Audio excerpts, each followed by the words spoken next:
Sony's planning a new event, and here's what I think is gonna be there. One of the biggest games that I'm sure everyone is sick of hearing about is Cyberpunk 2077. Leading up to it, we thought this was gonna be the biggest game of all time, and we had every right to after The Witcher 3, but then it came out, and unless you were playing on PC or one of the next generation consoles, it was a complete mess. I mean, I played it on PC, a pretty good one at that, and I could not get a locked 60 frames per second. And it got so bad that Sony took it off the PlayStation Store, and it has been absent from there for a long time. The weird thing is, you could still go to Best Buy or Target or Amazon or whatever and order a PS4 disc, pop that into your PlayStation or your PlayStation 5, and just have a decent time playing the game. But now it's looking like it's officially coming back at the end of June. It's already kind of showed up on the PlayStation Store. You can wishlist the game, but it's really coming back on June 21st. So if you're on a PS4, a PS4 Pro, or a PS5, you'll be able to download the game once again if you did not manage to pick it up or got a refund because you didn't like how it was running. The interesting thing here is that Sony seems to be just throwing up their hands and saying, well, if you guys want to play a broken game on your launch PS4 or PS4 Slim, go right ahead, because I don't think they can actually limit you to only being able to buy it on PS4 Pro or PS5. There's a message on the PlayStation Store that says if you buy this on a regular PS4, you're probably going to run into some issues with it, which, like, man, I don't know why CD Projekt Red didn't just delay the game a year and only release it on next-gen consoles. I think they got blinded by the money and said, well, there's 110 million PS4s out there that we also want to release it on, so we'll just throw it up on the store when it's not finished and see how things go. And we all see how that went. The thing that really sucks the most about how Cyberpunk released is that it basically killed CD Projekt Red's reputation, which was basically perfect at the time. I mean, when you look at how awesome The Witcher 3 was and all the great DLC that came to it, most of it free, and how big the expansions were, like Blood and Wine was a full-on new game that could take 50 hours, and it was just an expansion for The Witcher 3. And then you compare it to how Cyberpunk launched, and they can't release any of the DLC they said they were going to release. People are still pissed at it. It's coming back to the PS Store after what, like 6 months? It's just embarrassing, honestly. And they have a new performance mode that's coming to The Witcher 3 that makes it run so much better on the PS5 and adds in ray tracing, and people aren't even excited about that because CD Projekt Red decided to just ruin their reputation. All I'm gonna say is that when The Witcher 3 came out, people were looking at CD Projekt Red as the Bethesda killer. They were like, this is so much better and bigger and just more polished than Skyrim or Fallout 4 are in any way, like you can imagine. And now people are looking back at Bethesda and saying, man, I'm really excited for Starfield. With E3 officially over, it's finally time to look back and see who won it. I'm gonna go out and say that Xbox definitely took the cake, with Nintendo being a close second. Not because they had a lot of good stuff, but mainly because everyone else just didn't really show up with anything good to be excited about. The real absence from the event was Sony, who only had, I think, one full-on exclusive to show off, which is the director's cut of Death Stranding, which showed up at Jeff Keighley's Summer of Games. And that one is very, very interesting because there was Metal Gear Solid music being used in the trailer. We'll talk about that more in a second, but man, I remember in 2019, which was Sony's first E3 away, and people were really thinking that this was going to kill their hype for all their games. They weren't excited about this whole state of play thing. They were like, man, if you want to show off your games, you have to be at E3. I remember all the stuff people were saying, and now here we are a couple years later, and it really seems like Sony made the right call, because E3 as a concept is really cool. It's a great time to just sit down in the middle of the summer with some trash food, see a bunch of games announced, but then you run into situations like we had this year where a lot of developers released games earlier this year or late last year to coincide with the console launch,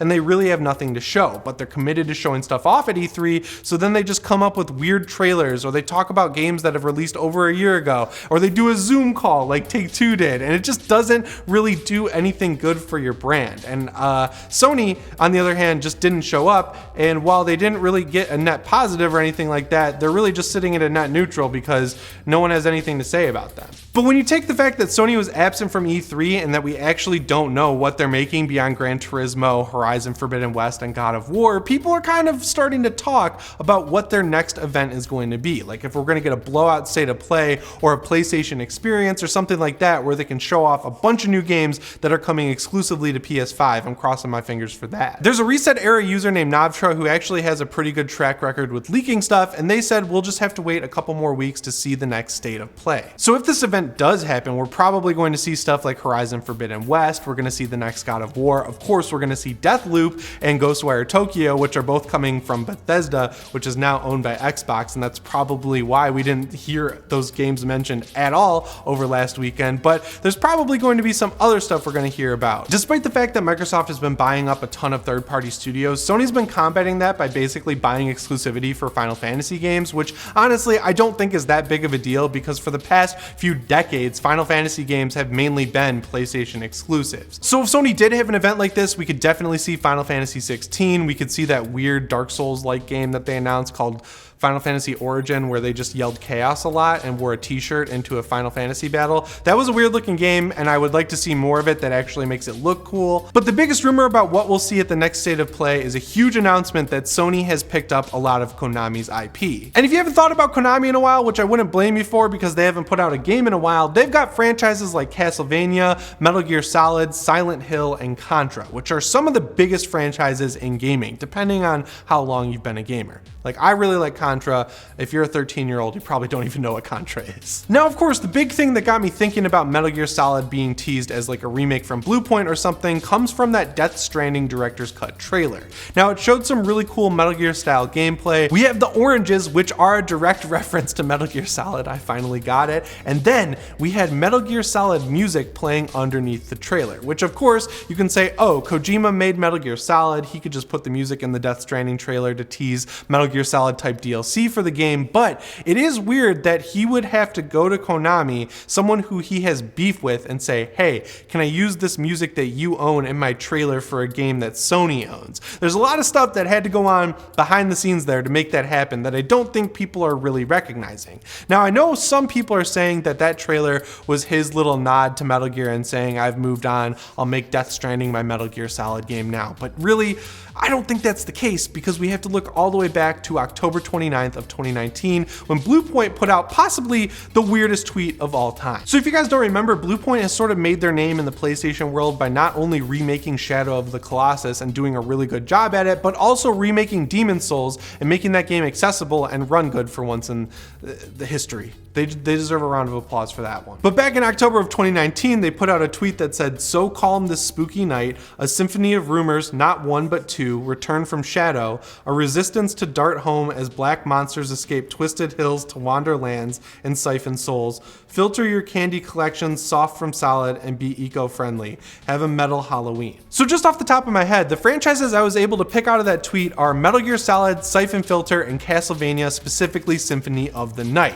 And looking at Bluepoint, which is a studio that basically remakes awesome PS1 games, you can say, huh, do they have a Metal Gear Solid remake in the works? Do they have a Symphony of the Night remake in the works? There's some really cool stuff there that really got me thinking. So when you take that tweet and you combine it with this new trailer from Kojima, it's hard not to think that maybe Bluepoint is working on remaking the original Metal Gear Solid to lead into a new Metal Gear Solid game from Kojima, right? We also know that Bend Studio, the people who made Siphon Filter, are working on a new game that is not Days Gone 2, so what if Bluepoint is remaking the original Siphon Filter to be a brand new thing, so that can lead into a new game from Bend Studio that ties into Siphon Filter. And finally, the Twisted Hills line in that tweet reminded me of one game that has been notorious in the PlayStation world, which is of course Silent Hills. And speaking of Silent Hill, you're gonna wanna go look up a trailer for a game called Abandoned, which was announced randomly on the PlayStation blog 2 months ago from a new studio who's making a new survival horror game, and they put up a trailer that had some absolutely bizarre dialogue to the point where it felt like it was forced. It felt like it was someone trying to write in English as a second language to really say, hey, look how weird this trailer is. It might be not what it seems. Like this game Abandoned, no one really knows what that is. It's very Kojima, right? Like when he was teasing Metal Gear Solid 5, he wore a bandage around his head and made up a fake studio where their logo was a whale, and he came to the Game Awards and needed a translator. There was a ton of weird stuff going on with that game, and then it turned out to be Metal Gear Solid 5.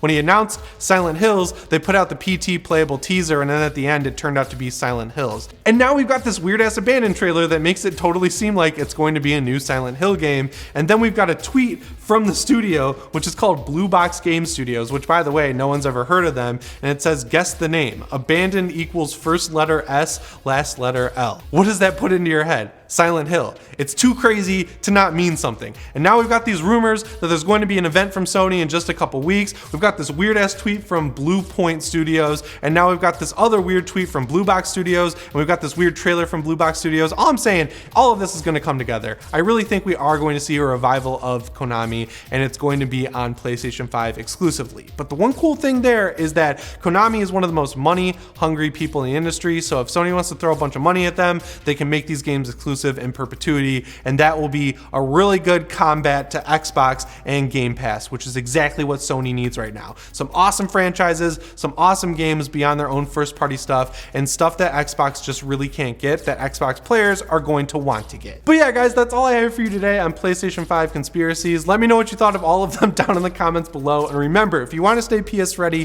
subscribe and set your notifications to all. As always, guys, my name is Jimmy Champagne, and I'll see you in the next one. Thanks for watching.